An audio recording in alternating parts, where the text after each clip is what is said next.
अप्रत्याशित दखल से घर खरीदने वालों को राहत मिलेगी या फिर रियल एस्टेट जगत में एक नया संकट पैदा होगा।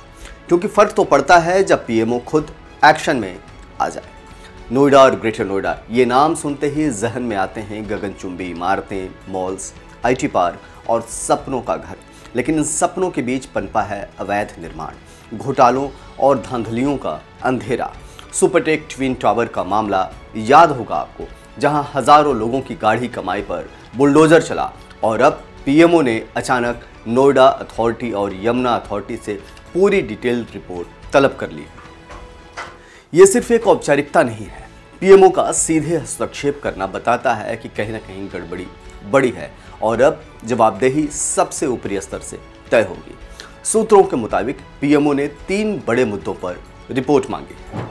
सबसे पहला मुद्दा है नोएडा और ग्रेटर नोएडा में अवैध मंजूरी से बने प्रोजेक्ट्स, इसकी डिटेल्स मांगी गई है।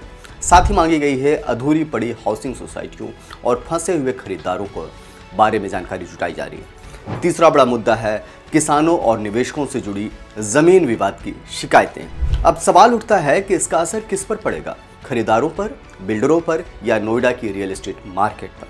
हजारों ऐसे घर खरीदार हैं जो पिछले 10-12 साल से अपने फ्लैट की चाबी का इंतजार कर रहे हैं। कई प्रोजेक्ट्स अधर में लटके हैं। पीएमओ की दखल से इन्हें राहत की बड़ी उम्मीद है, लेकिन बिल्डर्स की मुश्किलें बढ़ सकती हैं। अवैध मंजूरी के मामले में अब सिर्फ जुर्माना नहीं बल्कि सीधे आपराधिक कार्रवाई हो सकती है। यानी इस बार डील अंडर टेबल का खेल शायद न चल पाए और यही वजह है कि रियल एस्टेट सेक्टर में बेचैनी बढ़ गई है।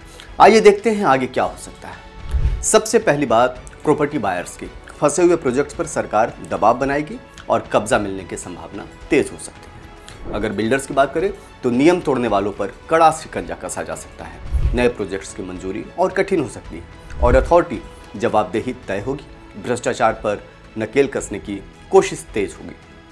और अंत में सबसे इंपॉर्टेंट, मार्केट। शुरू में गिरावट संभव है, लेकिन साफ सुथरे प्रोजेक्ट्स की डिमांड बढ़ेगी। नोएडा और ग्रेटर नोएडा सिर्फ एनसीआर की पहचान नहीं बल्कि देश के रियल एस्टेट सेक्टर की धड़कन है और जब इस पर प्रधानमंत्री कार्यालय खुद निगरानी करे तो फर्क तो पड़ता है। खरीदारों की उम्मीदें जागती हैं, बिल्डरों के पसीने छूटते हैं और सिस्टम की पोल खुल जाती है। तो आने वाले दिनों में देखना होगा कि क्या नोएडा की रियल एस्टेट तस्वीर बदलेगी या सिर्फ एक कागजों की कार्रवाई बन करके रह जाएगी। आप देख रहे हैं ONOG न्यूज़ की नोएडा डायरी। अगर आपके पास भी है कोई सवाल, कोई सुझाव, तो आप इसे हमारे साथ जरूर शेयर करें। इसके लिए आपको कमेंट सेक्शंस में जाकर के कमेंट करना होगा। तब तक के लिए जय हिंद, जय भारत, नमस्कार।